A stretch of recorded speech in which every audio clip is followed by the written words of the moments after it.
Muchísimas gracias. Gracias José María, Manuel Herrero y Montserrat por la invitación, por permitirme estar aquí y, y volver a Sevilla, que fue mi primer terreno también de investigación archivística, así que estoy muy feliz de estar aquí con ustedes. Entonces voy a presentar mi investigación y mi tesis que yo desarrollé al cruce de la historia de la justicia y de la historia de la producción de conocimientos sobre el territorio colonial, siguiendo un procedimiento llamado visa de la tierra,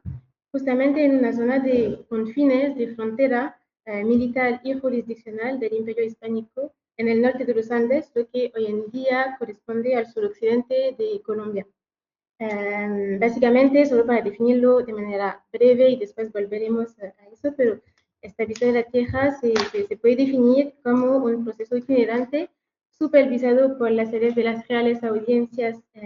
de americanas en los cabildos y en los pueblos de indios de su distrito, que articula la instrucción de juicios particulares de oficiales del rey con la reforma del gobierno corporativo de las comunidades de habitantes de una provincia o de un territorio, y para las comunidades indias de encomienda también la reforma del tributo que cada comunidad debe contribuir y dar a su encomendero, que sea las cajas reales, las encomiendas reales o personas individuales, los encomenderos, vecinos encomenderos de América. Entonces, hablaré primero de las características de la región que estudio, porque es importante volver al espacio y al terreno concreto que estoy presentando. Y después presentaré un balance historiográfico, creo que eso también puede ser interesante para todos, sobre la visita, que tiene una gran tradición de estudios desde muchísimo tiempo. Es importante también para explicar cómo yo me ubico en esta historiografía y cuál es mi metodología de trabajo. Finalmente, si tengo tiempo, intentaré mostrarles cuáles son los tres grandes ejes de mi tesis. Es un poco un ejercicio de resumir mi trabajo, así que voy a pasar rápido en algunas cosas y podremos volver a ellas durante la discusión. Entonces, primero, ¿qué es la colonización hispánica del norte de los Andes? La gobernación de Popayán, puedo ya mostrar un mapa de Colombia para situar un poco el ámbito geográfico y su situación entre el Caribe, el Pacífico, los Andes y la región de Amazonías. Y después paso a los mapas más del periodo colonial que hice o que trabajé para entender mejor la formación de esta región y de sus territorios coloniales. Entonces, la gobernación de Popayán fue fundada en 1540 en el movimiento de la conquista española del norte del Imperio Inca. Corresponde a una serie de enclaves coloniales dispersos a lo largo del río Cauca, que no se ve muy bien, ¿sí? Si queréis podemos bajar un poco. Bueno, solo para darles un poco, hay tres cordilleras en este espacio. Cada cordillera se divide en tres cadenas de montañas. El río Cauca es este, y el río Magdalena es este, hacia el Caribe. Y bueno, entonces esta gobernación de Popayán corresponde a una serie de enclaves coloniales dispersos a lo largo del río Cauca y de la cordillera central de los Andes, y se ubicaron en las zonas más densamente pobladas, así como al nivel de los yacimientos de oro, porque en esta región surgen muchísimas zonas de extracción de oro, de veta y también de placeres en los cursos de ríos del Valle del Cauca, y ubicados en una frontera militar y un área fragmentada por la división de la cordillera en tres cadenas. Los centros urbanos españoles fueron frecuentemente abandonados o desplazados a medida que surgieron nuevos conflictos o oportunidades de expansión colonial. Y desde la época prehispánica, esta región fue un centro importante de producción de oro, pero también un corredor de comunicación y de intercambios con ramificaciones hacia el Pacífico, la cordillera oriental y el altiplano de Bogotá.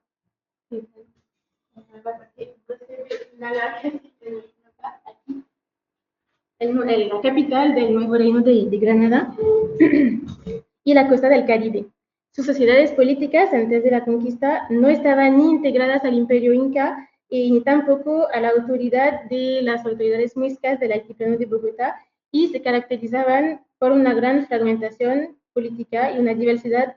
cultural como lingüística, y su enorme declive demográfico a partir de la primera fase de conquistas españolas,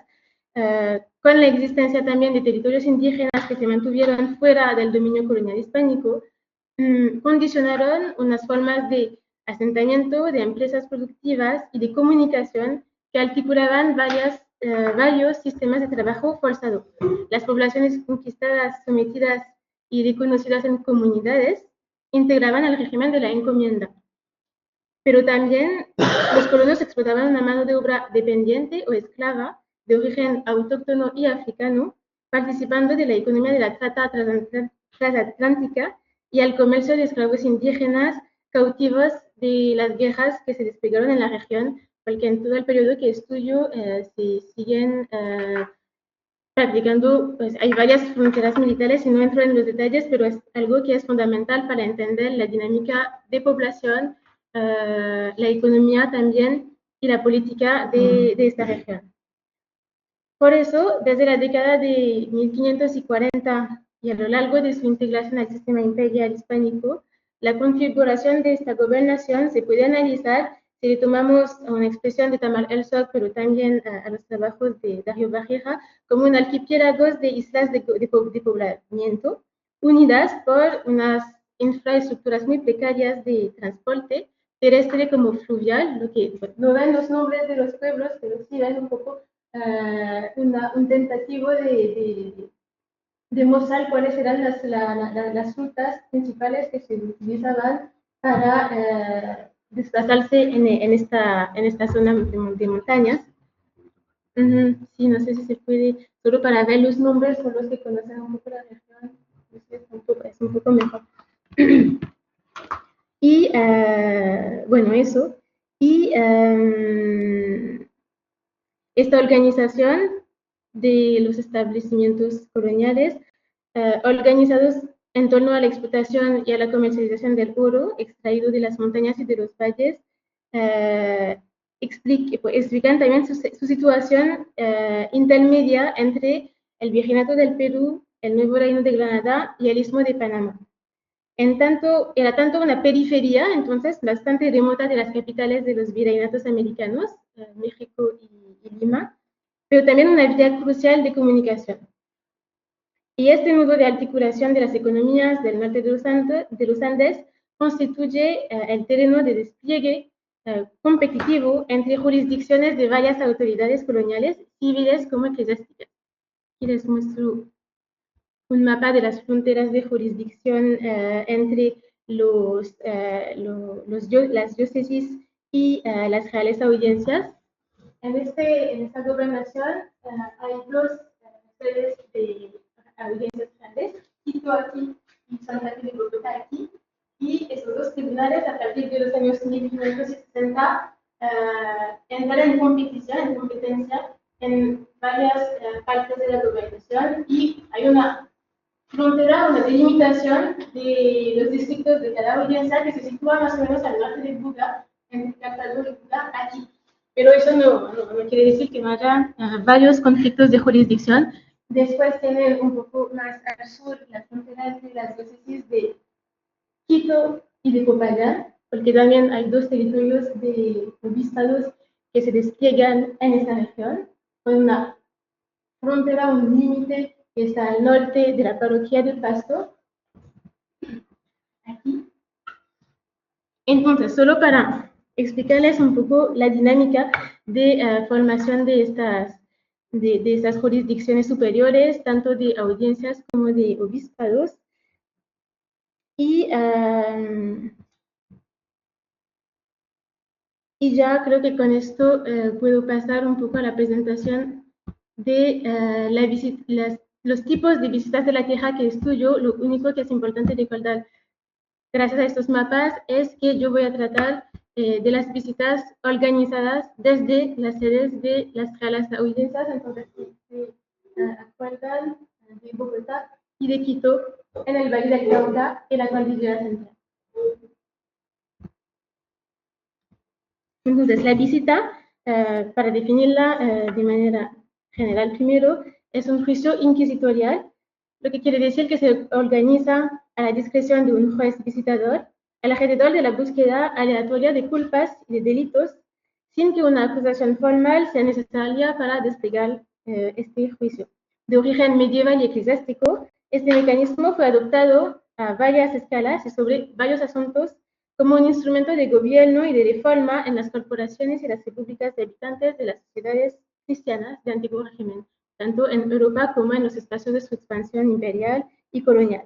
Como bien lo ha mostrado Mireille Peytavin en su análisis de las visitas generales del Consejo de Italia al Reino de Nápoles entre los siglos XVI y XVII, la visita tiene un doble sentido en el lenguaje de los tribunales de la época, porque la palabra designa tanto un procedimiento judicial,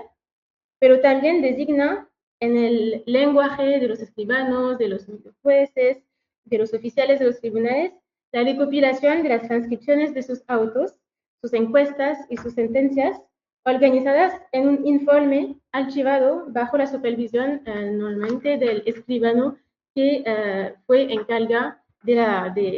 la producción documental del juicio. Este doble sentido de la palabra visita ha contribuido a confundir en la historiografía la comprensión del proceso de formación de la documentación que generó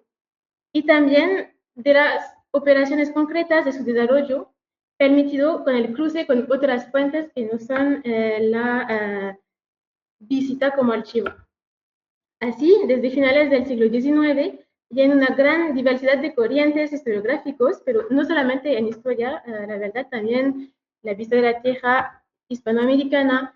fue tomada como un objeto de estudios por parte de corrientes de antropología y de etnohistoria americanista. La visita de la tierra ha sido presentada o como un depósito de datos para emplear en la descripción de un espacio geográfico y social, o como en el objeto de una investigación sobre las instituciones políticas encargadas del procedimiento, sobre todo desde una perspectiva de historia del derecho y de historia política de las instituciones. Podemos distinguir de manera muy esquemática estos dos abordajes de la vida de la Tierra entre finales del siglo XIX y hasta los años 90.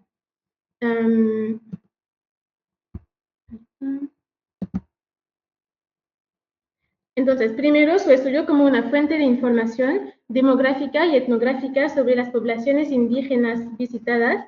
Bueno, primero, por parte de los círculos de eruditos americanistas que se formaron en redes entre América Latina y España, hubo también una primera definición de la importancia de estas visitas por parte, por ejemplo, de don Marcos Jiménez de la Espada, pionero de la descripción de colecciones documentales de relaciones geográficas de Indias, que presentaba en su publicación, que está donde ven la foto, que presentaba las visitas que los oidores de las audiencias hacían en los pueblos de indios como unos dispositivos de descripción metódica, racional del Estado colonial, productor, para citarlo, de muchos y más importantes papeles y de mayor interés para la geografía. Después, en los distintos corrientes de etnohistoria que se consolidaron a partir de los años 60 al cruce entre la antropología, la arqueología y la historia social, hubo también una gran,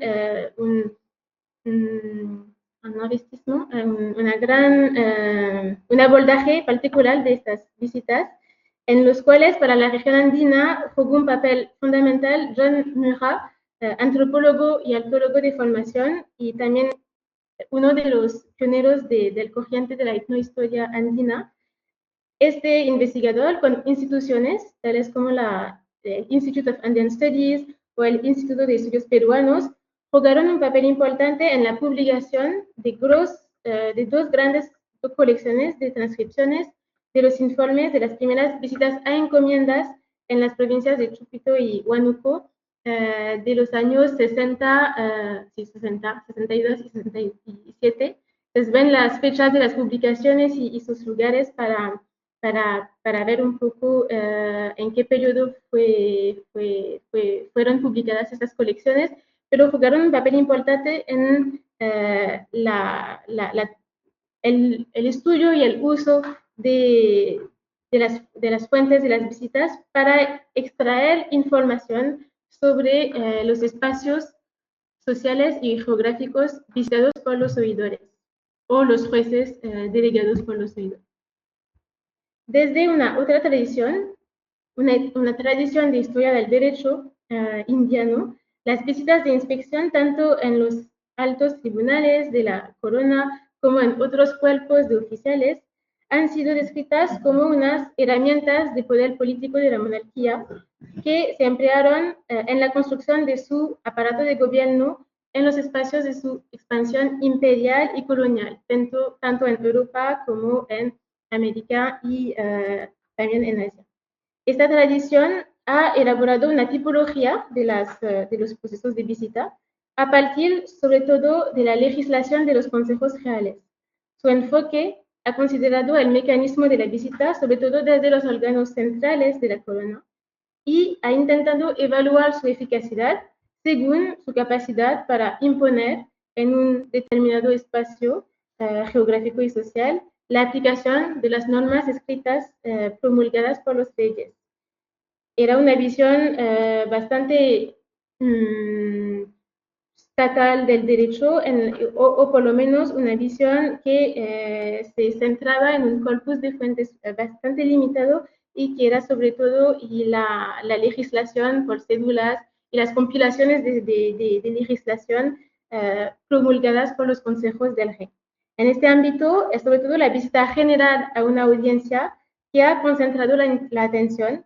bajo la impulsión de Ismael Sánchez Bella en los años 70, y en cambio la organización de estas salidas por turno, o también que se llama por tanda en la época, de los oidores de las audiencias para realizar una visita de la tierra en un distrito de su jurisdicción, lo que nos interesa hoy, ha recibido mucha menos atención. Estas visitas han sido descritas en este periodo sobre todo como una institución poco usada en la práctica después de las grandes empresas de aplicación de las leyes nuevas a mediados del siglo XVI, que explican también el despliegue de las visitas publicadas por el equipo de Joy Mura en los Andes. A partir de estos años, después de los años 60, 70, se tiene un poco en la historiografía la idea de que las visitas se realizan, pero con poca periodicidad, que hay muchos desafíos concretos para su organización y que también es complicado estudiarlas porque la documentación está muy dispersa en varios archivos y a diferencia, tal vez se supone, de las visitas a las audiencias que recopilan una información que después está mandada al Consejo de Indias y entonces en el AGI se puede trabajar sobre estos grandes legajos de residencias o de visitas generales a las audiencias. Entonces, en esta historiografía, la visita de la tierra como institución se queda un poco perdida hay muchos trabajos de estudios de casos individuales, pero de la institución como tal, poca. Entonces, en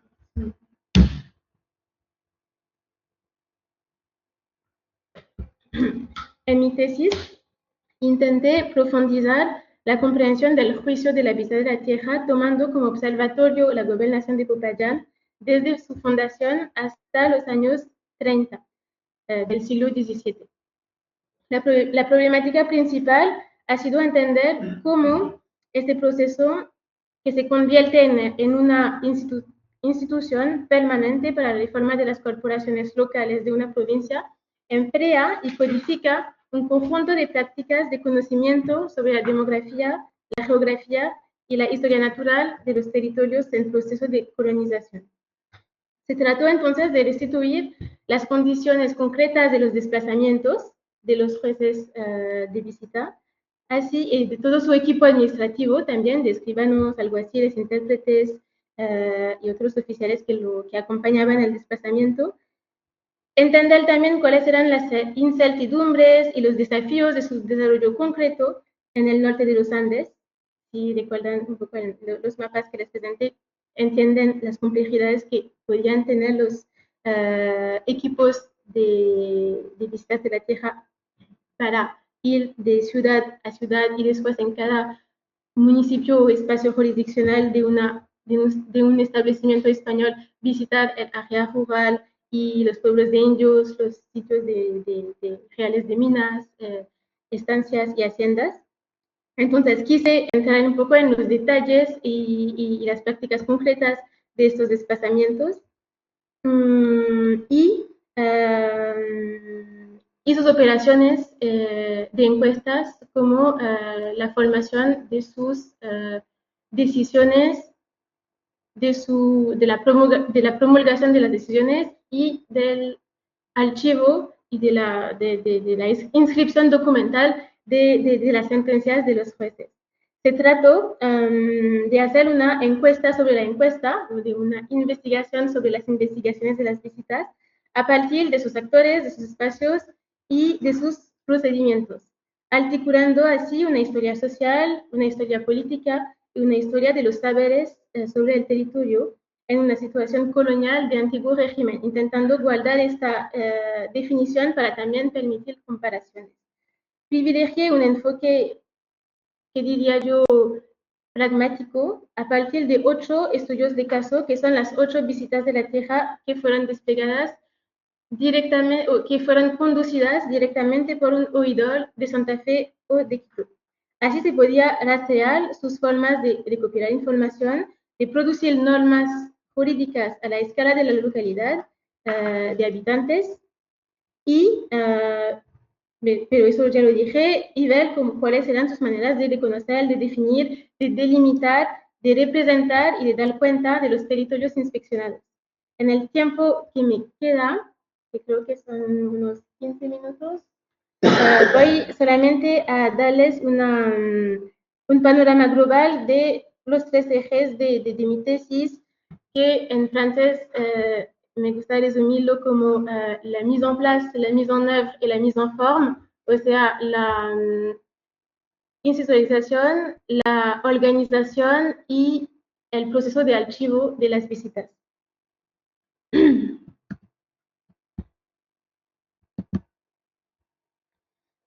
Entonces,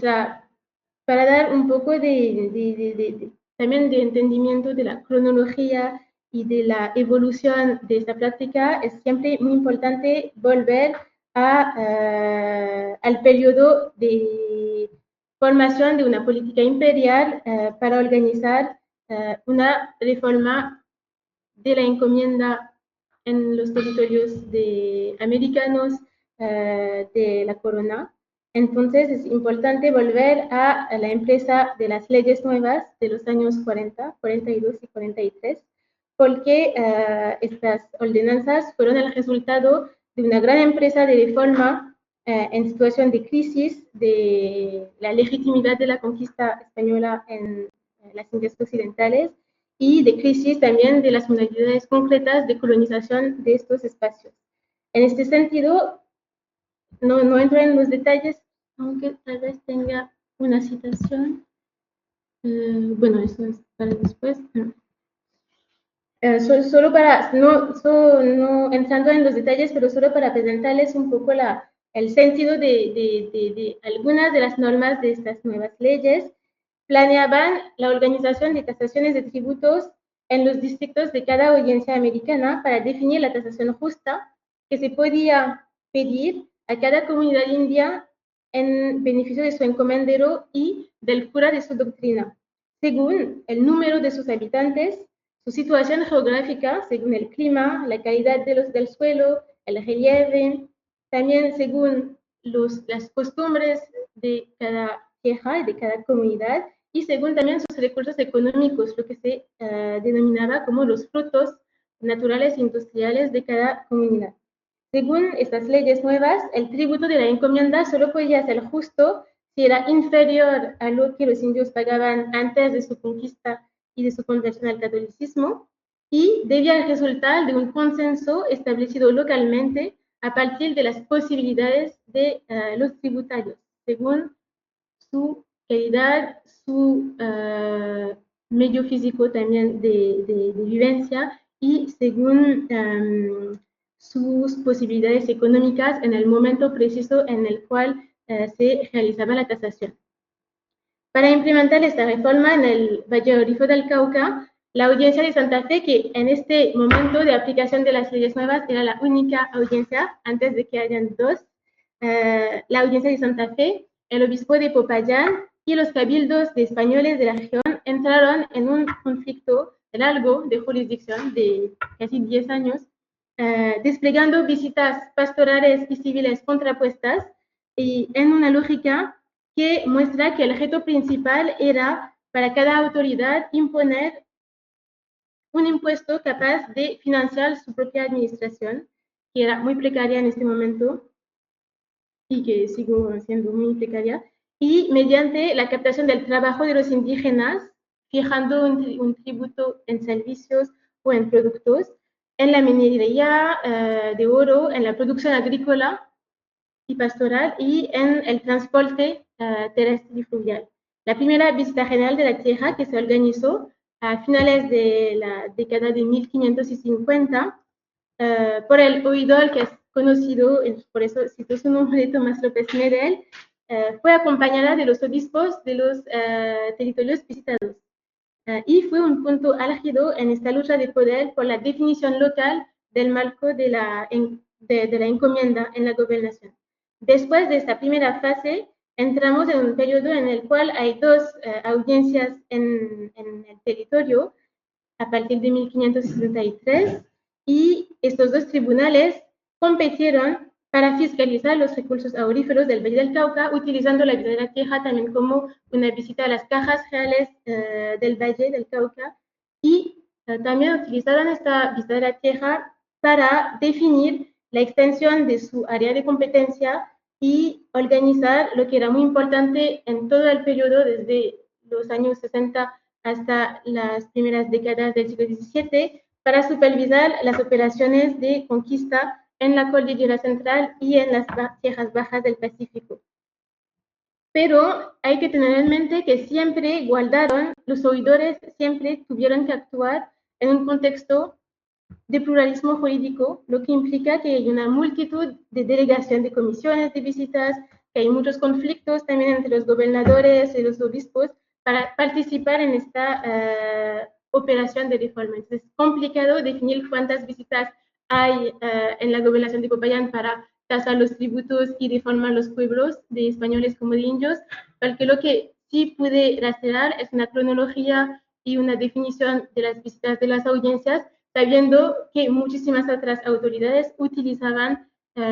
como competencia o como instrumento de poder la organización de este tipo de inspecciones. Bueno, solo para mostrarles cómo a partir de las leyes nuevas se definió una manera de proceder de estas visitas por tanda, por turno de los oidores en cada provincia de su distrito. Este capítulo de las ordenanzas de la audiencia de Quito después se concedió a varias otras audiencias americanas y asiáticas, porque hay también Manilla al fin. Y en este título de las ordenanzas se recuerda cómo han de proceder rápidamente y de forma general los oidores, visitando cada año, bueno, no se hizo cada año, pero sí hubo una frecuencia de estas visitas para informarse de la calidad de la tierra y del número de los pobladores, para informarse de cómo podrán mejor sustentarse. Hay también toda una parte de reforma eclesiástica, porque así en este texto se ve muy claro que también había que reconocer, describir y valorar cuáles eran los edificios o los monasterios e iglesias que se habían que o promover en el territorio o degrupar o desplazar, etcétera. Y también algo muy importante, sobre todo en la región que estoy presentando, el norte de los Andes, había que tomar esta visita de la tierra como una manera de organizar la vida en policía de los indios, diferenciándoles de los esclavos que andaban como ellos en las minas, en el transporte, en la producción agropecuaria. Y entonces había que, realmente, el juez era también el encargado de diferenciar la población india de la población esclava. Permite también recordar que la palabra indio en este periodo designaba el tributario, el que tenía derechos a ser reconocido como miembro de una comunidad política sujeta al rey, cuando otros individuos y grupos, tanto indígenas como de otras orígenes, no tenían tal derecho. Bueno, para mostrarles, por ejemplo, un ejemplo de jurisprudencia sobre la visita de la tierra, en la audiencia de Quito se conserva un título en sus cedularios que recopilan todas las reales cédulas que recibía la audiencia. Hay un título que se llama Visita General de la Tierra, que los oidores han de hacer, tiene 17 cédulas. Es solamente para mostrar que había un estilo propio y una manera de conducir las visitas que se adaptaba a cada territorio en función de, del recibimiento de las órdenes reales, pero también de las relaciones con las autoridades de cada espacio. Por ejemplo, hay una ley, una cédula sobre la manera específica de conducir la visita en la gobernación de Popayán, después de una petición del gobernador. No entro en los detalles, pero solo para mostrarles un poco la formación de una práctica bastante institucionalizada de la visita.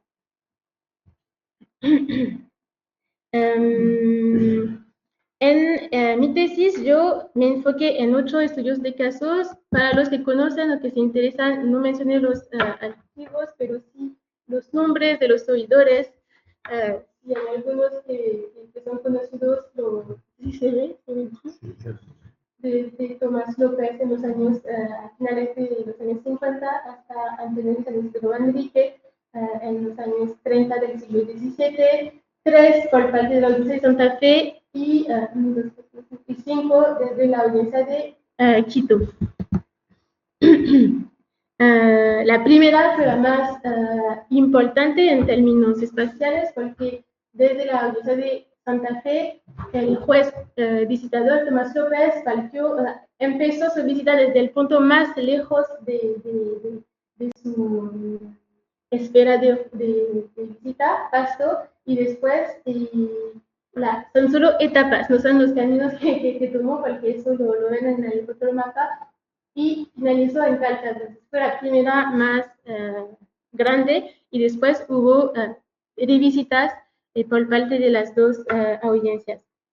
Sobre los espacios de los desplazamientos, rápidamente, lo que me interesó mucho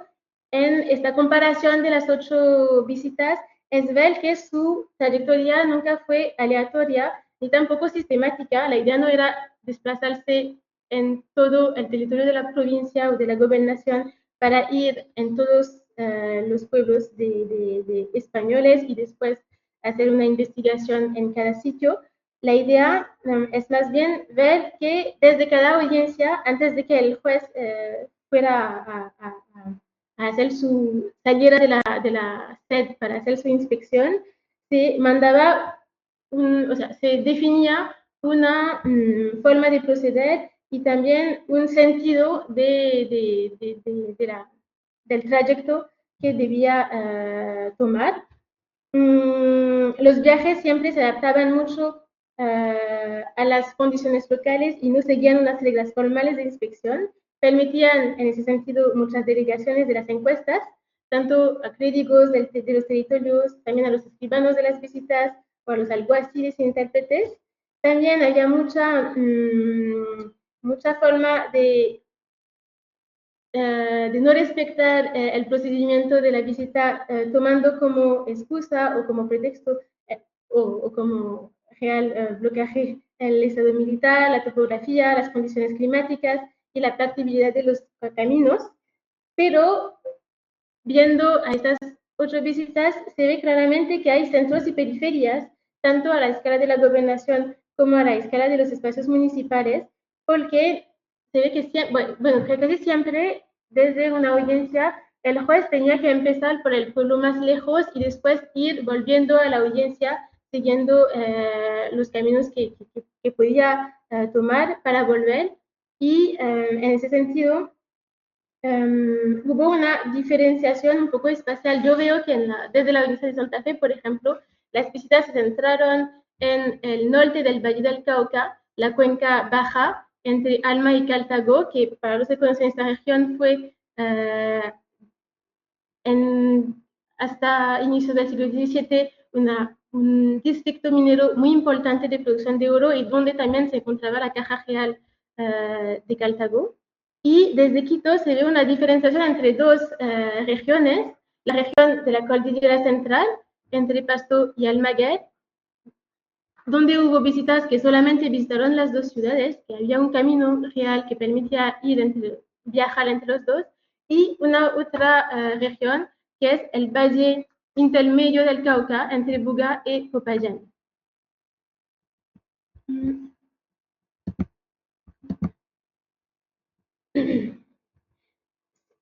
Como decía, se puede ver centros y periferias también a la escala de los espacios de las ciudades o villas españolas, a partir de las cuales el juez organizaba sus varias encuestas.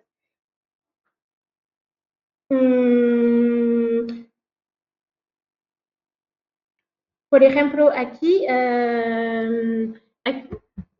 bueno, está un poco complicado ver lo que quería mostrar en este mapa, sobre todo que en finales de los años 60, cuando el oidor de Quito, Pedro de Hinojosa, empieza su visita en la ciudad de Popayán, lo que hace es cómo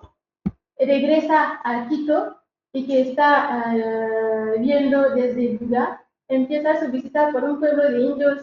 que es Quilichao, hace una parte del recorrido él con su equipo de administración del juicio hasta llegar a Popayán, que está aquí. Continúa un poco él solo la inspección de dos otros pueblos, pero deja toda esta zona a la delegación que hacen otros oficiales del juicio, sobre todo dos testigos, el alguacil de la visita y su escribano. Y al final regresa cuando todo está hecho, ¿no? De los 41 con los niños que están visitados, cuando se recopila y se organiza la información, desde Popayán promulga sus sentencias. Entonces, solamente para mostrarles un poco que hay una organización del juicio que permite esta multiplicidad de delegaciones, pero que también es muy importante que el juez en persona haya hecho un recorrido del espacio rural de un municipio español antes de promulgar sus sentencias. Entonces, cuando hablamos de la visita de un oidor, estamos hablando realmente de una organización social muy compleja y material también, porque lo que al final visitó en persona a Pedro de Hinojosa durante los 5 meses de su visita en la jurisdicción municipal de Popayán fue menos de la mitad de las corporaciones indias reconocidas en este periodo como encomiendas.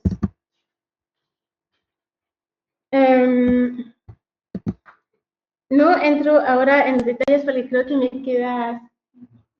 5 minutos para presentar de manera un poco general las encuestas que hacían estos oidores cuando se desplazaban así en el territorio. Es importante, lo que dije en el inicio de mi presentación, ver que se articulaba juicios y descripciones o encuestas generales sobre el territorio.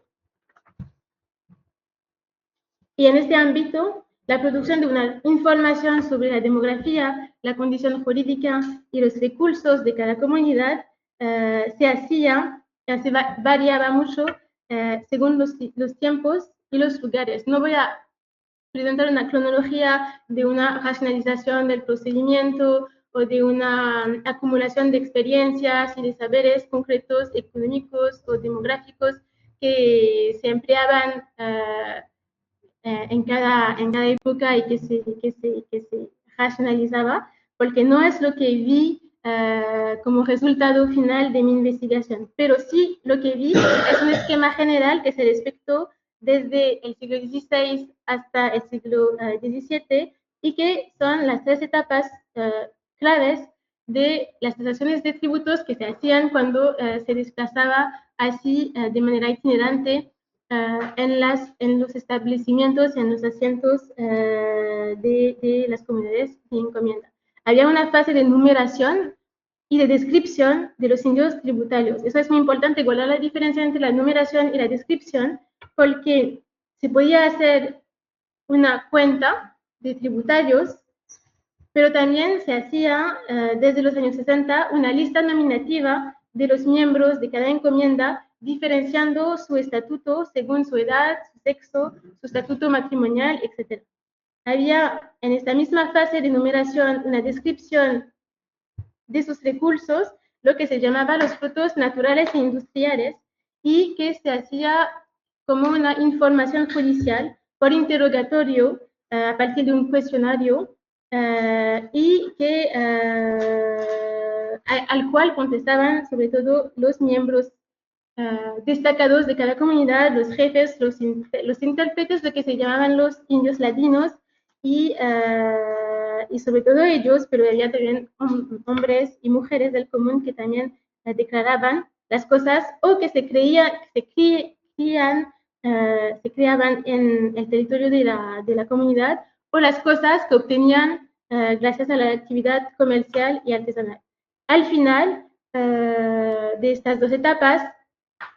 no al final, pero al mismo tiempo, dependiendo de los espacios, había un reconocimiento o un desplazamiento o una fundación nueva de un asiento de la población de cada comunidad india, integrada a la parroquia de evangelización del cura doctrinero. Entonces, solo para mostrar que el juicio organizaba al mismo tiempo la descripción, la numeración y la reforma corporativa y la ubicación en un territorio. Eso es un esquema que se aplicó en el periodo que estudié. Y ya está para esta parte. Yo voy a concluir para dejar tiempo a la discusión, pero solamente quería abrir dos pistas sobre la manera como se puede analizar la visita como una prueba, como un documento escrito que tiene en sí un discurso de verdad sobre el territorio visitado. Y en ese sentido, yo pude analizar básicamente dos escalas de circulación y de uso de los autos del juicio. Primero, hay una parte de los autos y las sentencias de las visitas, como las numeraciones de indios, los autos de tasaciones de tributo y las ordenanzas de buen gobierno, que fueron entregadas a las partes, al cacique, al encomendero y o al cabildo colonial, para que sean empleadas en la administración local de la fiscalidad y de la justicia. Participaban así en la producción y en la consolidación de archivos de comunidad. Pero al mismo tiempo hubo otros materiales escritos, como los informes, los resúmenes del juicio o las cartas personales que enviaban al Consejo de Indias los oidores, que circularon a una otra escala y que fueron incluidas en empresas de recopilación de información, de cosmografía y de historiografía orquestadas en el Consejo de Indias a partir de los años 60, que para los que trabajan en servicios conocen como las grandes reformas de Juan de Obando, y que también tuvo después sus continuaciones, sus prácticas de recopilación de información y de organización de instrumentos de descripción del territorio colonial sobre el cual el Consejo de Indias tenía su jurisdicción. Lo que es interesante en las cartas de los visitadores es ver cómo ellos se presentan como expertos del territorio colonial, como expertos no solamente porque han experimentado el viaje en una gobernación, una provincia, un distrito de su jurisdicción, pero también como persona letrada que tiene el estatuto de juez, de licenciado o de doctor en Derecho Civil o Canónico, y como alguien experimentado en la administración de la justicia y de la fiscalidad real. Y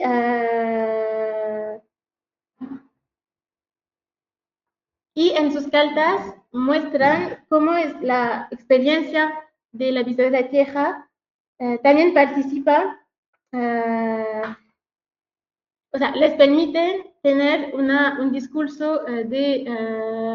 presentación de la historia, de la